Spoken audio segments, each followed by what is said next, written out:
The rental market is hot, and prospective tenants, when you're putting in your application, it needs to be sexy, and we're going to teach you how to make it sexy.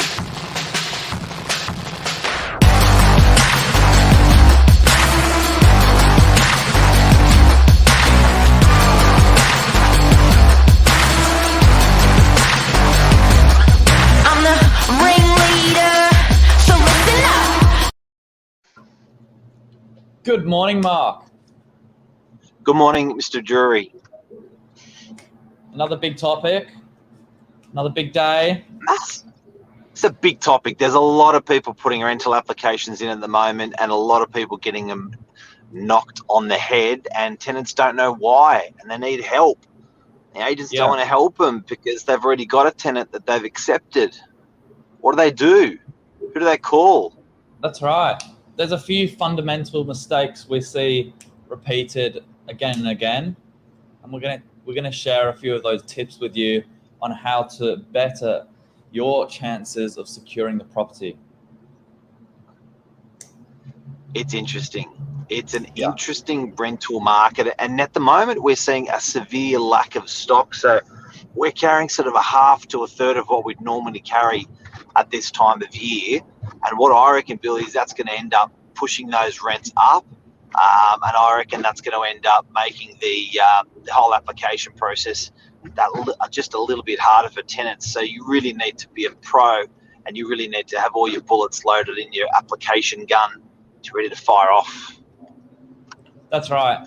Because when an agent's looking through the paperwork, they sort of give you one good chance to make it right. And then it slows things down when we have to start chasing things up. So let's talk about the application process first, and how that sort of starts. Generally, before lockdown, people were coming to open homes, having a look through. Then if they liked it, they'd put an application online. COVID actually changed things a little bit, because we've now got a lot more people applying based on digital inspection. So whether that be a link where they've looked through, or been on FaceTime with the agent and had a look through, then they've actually put the application in beforehand and then seen the property afterwards, which is interesting. So that means you're in a position to actually apply for the property before seeing it in person. And what's really big, guys, is there's no obligation to carry through with the application once you've seen the property. So we've not taken any money at that point. All you're doing is putting your name forward at the terms you're presenting to take on a lease, but you're not obligated to go through with that. You can have a look at the property once the paperwork's been put in, and then change your mind. What do you reckon? People are going to go back to the virtual inspections, or they're going to go back to the proper inspections? What do you reckon the trend's going to be? I think the rollout of more, digital sort of inspections. We've been doing it with video clips on all our listings throughout the website. So that's been helpful for people to get an idea of what they're getting themselves into before they attend the inspection. I think physical inspections are never going to go away. Everyone wants to see what they're looking at. It's like buying clothes, right? Everyone prefers seeing what clothes they're going to buy in person, but the convenience of seeing it online and buying online, no travel time, no waiting in queues, it's massive, and it's changed the game already. So it's probably going to equate to lower attendances at open houses because they're qualifying it more through that digital process. That's right. I think, and we've sort of seen that off the back of private appointments versus open homes the first Saturday back. So we've just returned back to normal open homes, and we have seen numbers die down a tad. However, I think people coming through are more qualified than ever because they've got all the resources online. They need to get a pretty good indication whether they like the property or not. Yeah, right. So that tenant hack, when you're putting your application in, what's the trick? How do you make your application that little bit spunkier so the landlord is going to approve it? How do you make it that? How do you give it that edge, Billy? What's the tips? Tip 1. Right. Tip 1, have a good read of what the ad is looking for. What the ad is saying. On all our listings down the bottom, we've got a handy fact section, and that says generally what the landlord's looking for, either a 6 or 12-month lease. If that aligns with what you're looking for, put your term forward, maybe 12 months. That's probably preferable. Short leases are generally not the way to go for most landlords. So because the landlords don't want to be leasing it again in 6 months. They'd rather that longevity and pain free of a long tenant. Yeah. So okay. Point number 1, going for a good lease term that's going to be good for both tenant and landlord. You might even Point 2. You might even see the agent at the inspection telling you this is what the landlord's looking for. So run with that. Point number 2. Have all your supporting documents attached with the application when it's presented as soon as you hit submit. I don't know why, Mark, but a lot of people submit an application with no documents attached. So all they're doing is just listing their name, a few references, and a bit about themselves. If we can process the application, then we need ID. So that can be driver's license, passport, anything like that, photo ID, and make sure it's clear. It's preferable you can actually see the image. Point number 2, bank statement or some proof of savings.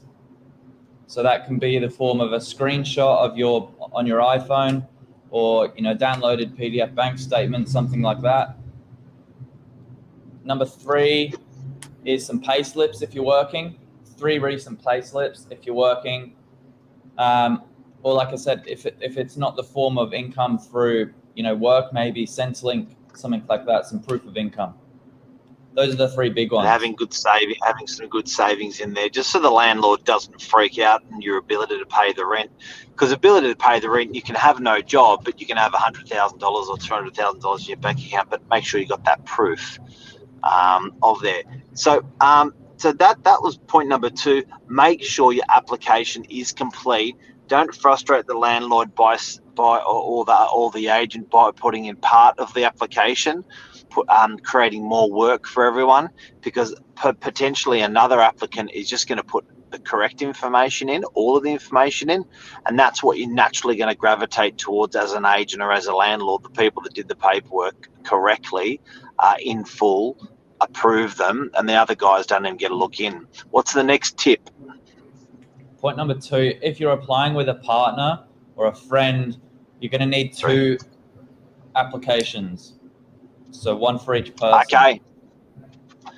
Okay, so don't put 2 people on the one application. It's like applying for a passport. You can't do, or a driver's license, 1 per person. Yeah, it's not a family. Does that happen a lot? Yeah, we tried to see it done. It's not so much people trying to put 2 people on the one application. It's more the second person forgetting they need to do their part. So we often make a call saying, we've got all of his documents. That's perfect. So now I just need the exact same from your mate or your wife or something like that. Okay. Kids under 18 are excluded. So that's good to know. Okay. Don't need to worry about the kids. If you've got a child over the age of 18, again, they don't need to be on the lease. So they don't necessarily need to fill out the application in full. We just need some ID. We need to know who's living in the property. Okay. I think we're up to number 4. What's the number 4 hack or sexy application tip? If you're keen, do not hold around and wait for the rest of, sort of the eggs to all line up. We see very, very often that people will go out on their first Saturday house hunting. They might have 4 properties lined up. Property number 1 they love. However, they won't put an application forward until they get responses about the other 3. Like I said, put an application in with the terms that you want. You've got no obligations to go through with it, but it makes the whole process a lot faster. If we can process all of the paperwork on a Saturday, by the time Monday comes around, you could already be accepted. So how do people do that? They immediately upon inspecting the property, submit an application on that property. Don't wait for any other property or any other application that you got in waiting. Get it in.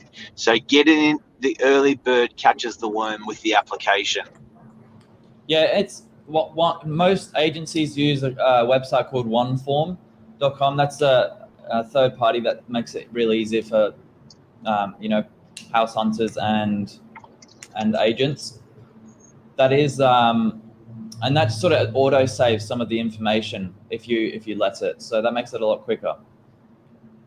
So as an agent, looking at a tenant's application, do we prefer a PDF completed? Do we prefer a one form? Do we prefer a hard copy to be completed in the office? One form is easiest. Yeah. Okay.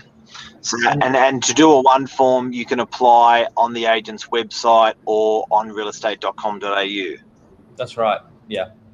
If the agency is offering it, it will appear. It's generally the most common link that everyone gets referred back to, because it pulls all the applications together. So not only does it make it easier for the agent, which makes things quicker. We're not trying to promote what's just going to be good for us.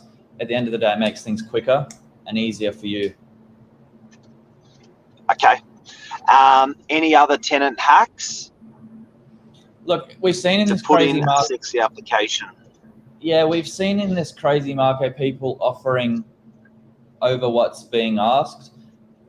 As great as that is, and as much as the landlord likes, it's not necessary all of the time. I think people got a little bit caught up thinking that they're seeing this property at $700 a week, and now they've got it off at $750. It does give you a head start. It does definitely catch an eye when an agent's processing the application, but don't feel obligated to go through it every time. Just make sure that with your documents lined up and you're quick, ready to go, responsive, your references have been notified and they're responsive, you'll be fine. And we're seeing that a lot more with happening at the moment. I think that's probably a reference of the lack of availability of stock, and probably how many times these guys are missing out. They're just trying to pull any string they can, but it's happening. It is happening, and you've hit the nail on the head there, Mark. Rent up front is another one that gets thrown around every now and then. So some people are willing to pay a couple of months rent up front. They know they've got to pay the rent anyway. So if they've got that savings sitting there, they can put in their account, a few thousand just aside to pay up front. Okay. Yeah. And before we go, any other hacks?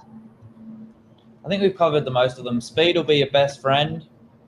So if you're keen on a property, just move fast. Well said. Be responsive. Notify your references. That's a big one, because a lot of people sometimes don't know they're getting a call, and then they think we're a hacker. Okay, so when people are so when you fill out a rental application, you got to put a couple of personal references, and you got to put maybe a couple of rental references of rental properties that you've been at before. So that may be old landlords or old landlords' agents. Now, as a tenant, call your old agent or current agent and let them know, and call your referees that you've put on the application and let them know. And that'll probably just keep them on the front foot, and it'll keep that reference a bit more silky smooth. So when we call across and say, hey, what are these guys like? They'll go, yes, blah, blah, blah, blah, blah, blah. They're great. Yeah. Another one, we've seen a lot of people moving back from overseas. It's really hard to get a reference from someone overseas with time zone and things like that. Maybe get a letter from them. Get a letter signed with the address that you were living up at the top. That can also be, a good as first step to picking up the phone and leaving a voice message or things like that. It makes it quicker. And then if you need any more information, just leave the email address. It would be pretty hard to get a letter out of your rental agent once you've moved into Australia. So, but if you're watching this before you move out of your rental overseas, try to get some sort of reference of how long you've been there for. Quality of how you're going to leave the property, they don't know because you haven't moved out. But I just think for a landlord's verification that you just were overseas is pretty cool. So try to get that before you move out, or definitely after you move out from your agent overseas. That's a big one. There's a lot of people coming overseas at the moment. I think it's that time of year. Yeah.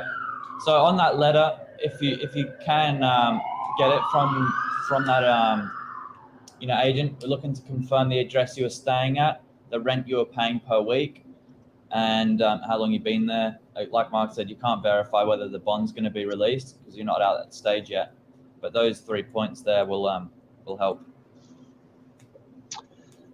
And that is your tenant's hack and how to put in a sexy rental application if you're a tenant in this rental market that's a little bit tough at the moment. Thanks for watching. Billy, thanks for doing the show. Cheers, Mark. Have a good day. Have a good one, Speak guys. soon, guys. Have a great Monday. See ya.